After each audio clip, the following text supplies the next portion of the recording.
반갑습니다. 캄보디아 강덕수 선교사입니다. 오늘 이 시간에는 요나서를 한번 생각해 보고자 합니다. 요나서 1장 1절에서 3절 말씀을 봉독하겠습니다. 여호와의 말씀이 아미떼의 아들 요나에게 임하니라. 이르시되 너는 일어나 저 큰 성읍 니느웨로 가서 그것을 행하여 외치라. 그 악독이 내 앞에 상달되었음이니라 하시니라. 그러나 요나가 여호와의 얼굴을 피하려고 일어나 다시스로 도망하려 하여 요바로 갔더니 마침 다시스로 가는 배를 만난지라. 여호와의 얼굴을 피하여 그들과 함께 다시스로 가려고 배삭을 주고 배에 올랐더라. 요나 선지자는 주전 760년경의 선지자였습니다. 마지막 선지자 중에 한 사람이었죠. 그는 하나님으로부터 사명을 받은 자입니다. 하나님은요, 세상의 모든 만물에게 사명을 부여하셨습니다. 나무 한 그루, 풀 한 그루, 물고기 하나, 작은 생명 하나에게도 하나님이 전부 사명을 주셨습니다. 하물며 하나님의 형상대로 지음받은 우리 인간이 사명 없이 태어난 사람은 한 사람도 없다는 것입니다. 사명에 충성할 때에 본분을 다한 것이고, 사명에 충성할 때에 놀라운 하나님의 역사가 일어나는 것입니다. 지금 이제 여름이 지나고 가을이 지나고 있습니다. 들녘을 바라보면은 저는 코스모스 꽃을 너무 좋아합니다. 들판을 보면은 코스모스가 다른 것보다 늦게 발화를 해서 뿌리를 내려서 키가 겨우 한 뼘밖에 안 자랐습니다.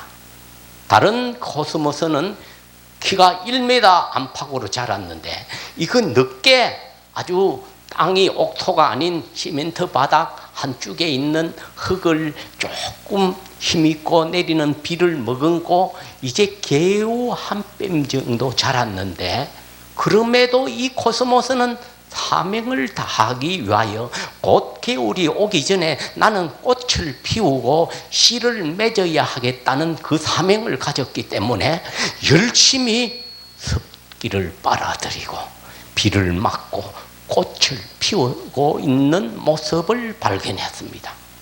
그 작은 미물도 사명을 다하기 위해서 수고하고 노력하는 것을 발견할 수가 있었습니다. 우리는 하나님의 형상대로 지음을 받은 사람입니다. 우리 모두에게는 어떤 사명이든지 하나님으로부터 다 사명을 받은 사람입니다. 사명을 받은 사람 중에 충성스럽게 그 사명을 감당하는 사람이 있는가 하면은 그 사명을 흐지부지하게 감당하는 사람도 있을 수 있습니다. 오늘 본문에 나오는 이 요나라는 사람이 하나님으로부터 큰 사명을 받은 사람인데, 그 사명을 달갑게 생각하지 않고 가볍게 생각하고 가볍게 행동하다가 큰 고통을 당했다는 것을 우리가 알 수가 있습니다. 요나라는 이름의 뜻은 비둘기라는 이름입니다. 비둘기, 새 중에는 멋쟁이 새입니다. 아름답습니다. 비둘기 옛날에는 비둘기 다리에다가 편지를 써서 보내기도 했습니다. 그 비둘기는 자기 집으로 멀리 그 편지를 가지고 나르기도 했던 그런 새였습니다. 자, 그런데 이 요나서를 생각할 때에 요나서의 가문을 한번 생각해 보자는 겁니다. 그런데 이 성경에 보면은 딱 두 군데 요나의 아버지는 아미떼라는 것밖에 기록되어 있지 않습니다. 아미떼, 도무지 이 아미떼에 대해서는 알아볼 길이 없습니다. 그럼에도 불구하고 여호와의 말씀이 아미떼의 아들 요나에게 임하니라. 왜 이 요나를 말하면서 그 아버지 아미떼를 이야기를 하겠습니까? 분명한 목적이 있을 겁니다. 그런데 이 성경에 나오는 사람들의 이름에는 반드시 뜻이 있습니다. 이 아미떼라는 이름의 뜻은 아멘이라는 뜻입니다. 그래서 이 요나의 아버지 아미떼에게 하나님이 언제 어디서나 말씀하시면은 이 아미떼는 아멘 하면서 행동의 사람이 되었습니다. 날씨가 더워도 힘이 들어도 어려워도 하나님이 언제 어디서나 말씀만 하시면은 아멘 제가 하겠습니다 하고 나아갔던 사람입니다. 옛날 우리나라 속담에 부전자저진이라는 말이 있습니다. 그 아버지의 그 아들일 거라는 겁니다. 그래서 하나님은 아미떼에게 언제 어디서나 말씀만 하시면 아멘 하고 나아갔기 때문에 아미떼의 아들에게 요나에게도 말씀을 하시면은 아멘 하고 나아갈 줄 알고 그에게 사명을 주셨습니다. 너는 일어나 저 큰 성읍 니느웨로 가서 하나님을 말씀을 전하라. 외치라. 그들의 악독이 내 앞에 상달되었음이니라고 이 요나를 니느웨로 보내기를 작정을 하셨습니다. 그런데 이 요나서를 살펴보면 하나님의 명령 앞에서 요나의 모습을 발견할 수가 있습니다. 3절 말씀에 그러나 하나님 말씀 앞에 요나는 토를 달았습니다. 하나님은 니느웨로 가라고 말씀하셨으나 요나는 그러나 하고 자기 생각을 앞세웠다는 겁니다. 요나를 행하여 가서 행하여 외치라 이 사명을 주셨는데 이 사명 앞에서 요나는 그러나 하고 자기 생각을 앞세웠다는 겁니다. 저는 이 요나서를 볼 때 저도 현대판 요나였음을 고백합니다. 저에게도 하나님이 일찍이 목회자의 사명을 주셨습니다. 그런데 저는 하나님 그러나 저는 부족합니다. 저는 안 됩니다. 저는 못합니다. 이렇게 대꾸를 했습니다. 행동을 했습니다. 그 결과 저에게 어떤 일이 있었는 줄 아십니까? 우리 아버님은 살림을 일구신 분입니다. 사과가수원도 일구시고 시장에 상점도 일구시고 살림집도 있고 집이 3개였습니다. 그런데 제가 하나님 부름 앞에서 그러나 하고 토를 달다가 많은 재산을 잃었습니다. 다 잃고 나서 제가 천부여 의지없어서 손들고 갑니다 하면서 빈손으로 신학을 공부했던 사람입니다. 빈손으로 저는 가진 것이 없고 아는 것이 없어도 목회를 하니까 하나님이 때를 따라 돕는 은혜를 주시고 교회를 부흥시켜 주시고 제가 있었던 지역에 제일 작은 교회를 맡게 되었지만은 하나님은 그 교회를 부흥시켜 주시고 넓은 땅을 사게 하시고 교회를 건축하게 하시고 사람들을 불러 모셨습니다. 목회는 제가 하는 것이 아니라 하나님이 하시는 것이었습니다. 자, 이 요나의 모습을 생각해 봅니다. 요나는 하나님 말씀 앞에 그러나라고 대답을 했을 뿐만 아니라 여호와의 얼굴을 피하려 했다는 것입니다. 신앙인의 행복은 여호와의 얼굴을 피할 때에 결코 행복해질 수가 없습니다. 요나가 그렇지 않았습니까? 여호와의 얼굴을 피하려고 니느웨로 갔지 아니하고 다시스로 갔습니다. 그러니까 어떻게 되었습니까? 큰 풍랑을 하나님이 예비를 하셨습니다. 말씀을 거역하고 가는 길에는 반드시 풍랑이 기다리고 있다는 것입니다. 풍랑은 고통스러운 것입니다. 아픈 것입니다. 괴로운 것입니다. 이 풍랑은, 그가 풍랑을 만난 원인은 여호와의 낯을 피하여 살아갔기 때문이요, 말씀을 거역했기 때문이요, 사명을 거역했기 때문이라는 것입니다. 고양이는 쥐를 잡는 것이 사명으로 여겨야 됩니다.